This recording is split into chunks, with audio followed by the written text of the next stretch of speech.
Hi Vilas, welcome to south Indian recipe. அனைவருக்கும் தீபாவளி நல்வாழ்த்துக்கள். இன்றைக்கி நம்ம நவதானிய லட்டு எப்படி செய்யலாங்கிறத பற்றி பார்ப்போம்.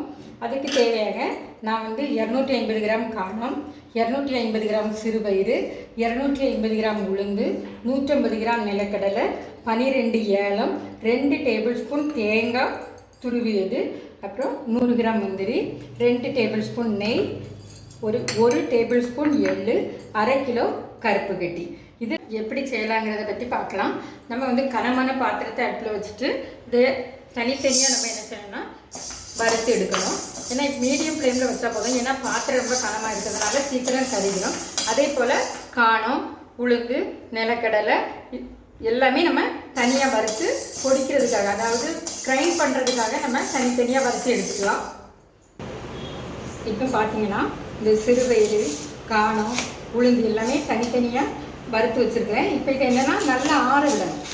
ஆறின உடனே இதோடய நம்ம இந்த ஏலக்காய் ஆட் பண்ணிக்கலாம்.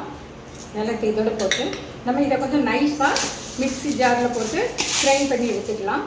பார்த்தீங்கன்னா கடலையும் நான் வறுத்து வச்சுட்டேன். இந்த கடலையும் நம்ம கையெடுத்து இப்படி பண்ணாலே இதோட தோல் போயிடும். இது தோலை நீக்கிக்கிட்டு மிக்ஸி ஜாரில் போட்டு கொஞ்சம் குறகுறனி நம்ம அரைச்சி எடுத்துக்கலாம். எள்ளையும் நான் வறுத்து எடுத்து வச்சுருக்கிறேன். இப்போ பார்த்தீங்கன்னா நல்ல நைஸாக நம்ம இந்த பயிர் வகைகளை நைஸாக கிரைண்ட் பண்ணி வச்சாச்சு. அதோட இந்த கடலையும் குறகுறப்பாக அரைச்சி வச்சுருக்குறோம். இப்போ நம்ம இதை ஒன்றா போட்டு மிக்ஸ் பண்ணலாம். எள்ளு இதோட நம்ம இப்போ இந்த கருப்பட்டியை சிறு சிறு தொண்டாட்டி நான் தட்டி போட்டிருக்கேன். ஏன்னா இதில் தூசு இருக்கும். ஸோ நம்ம என்ன பண்ணலாம்னா 100 ml தண்ணி ஊற்றி இதை நம்ம பாகு காய்ச்சி எடுக்கலாம். சிம்மில் வச்சு கருப்பட்டியை நல்லா கரையை விட்டு வடிகட்டி எடுத்து வச்சுடுவோம்.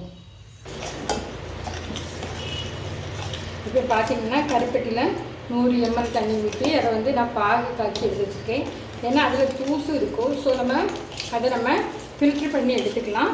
அதுக்குள்ளாடி நம்ம என்ன பண்ணலாம்னா ஒரு ஸ்பூன் நெய்யை ஊற்றி, 1 டேபிள் ஸ்பூன் நெய் ஊற்றி அதில் நம்ம இந்த கேஷ்யூ நட்டை போட்டு நல்லா ஃப்ரை பண்ணி எடுப்போம். இப்போ பார்த்தீங்கன்னா இந்த முந்திரி பருப்பு நல்லா சிவக்க வரைஞ்சிட்டு இனி இதையும் நம்ம இந்த மாவோட ஆட் பண்ணிக்கலாம். இப்போ நம்ம திரும்ப 1 டேபிள் ஸ்பூன் நெய்யை ஊற்றி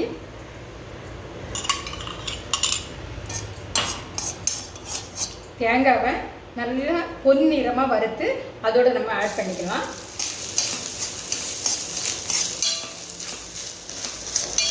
இப்போ தேங்காய் நல்லா சிவப்பாக வறுபட்டுட்டு இப்போ நம்ம ஸ்டவ்வை ஆஃப் பண்ணிக்கலாம். பண்ணிவிட்டு இதையும் அந்த மாவோட நம்ம ஆட் பண்ணிக்குவோம்.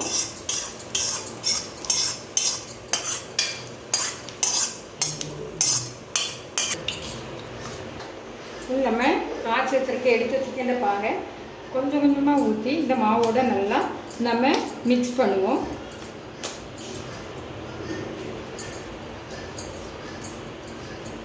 இப்போ இளஞ்சூட்டில் நம்ம இதை ஃபுல்லாக மிக்ஸ் பண்ணி எடுத்து வச்சுட்டு நம்ம இதை நல்லா மிக்ஸ் ஆன பிறகு நம்ம சிறு சிறு உருண்டைகள், அதாவது நம்ம லட்டு எப்படி பண்ணுவோமோ அதை மாதிரி நம்ம சிறு சிறு உருண்டைகளாக எடுத்து வச்சுக்கலாம். இப்போ பார்த்தீங்கன்னா பாகோட மாவு நல்லா மிக்ஸ் ஆகிட்டு சூடு வேற லைட்டாக இருக்குது.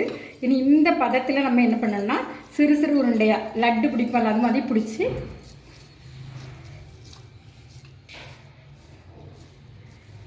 இந்த மாதிரி சிறு சிறு உருண்டையாக லட்டு மாதிரி பிடிச்சிடலாம். இப்போ பார்த்தீங்கன்னா நமக்கு நவதானிய லட்டு ரெடி ஆயிடுச்சு. ஆரோக்கியமான எம்மியான தீபாவளி லட்டு ரெடி ஆயிடுச்சு. ஆரோக்கியமான எம்மியான நவதானிய லட்டு ரெடி ஆயிடுச்சு. இது இந்த தீபாவளிக்கு உங்கள் வீடுகளில் செய்து பாருங்கள். லைக் பண்ணுங்கள், ஷேர் பண்ணுங்கள், மறக்காமல் சப்ஸ்கிரைப் பண்ணுங்கள். தேங்க்யூ ஃபார் வாட்சிங் மை வீடியோஸ்.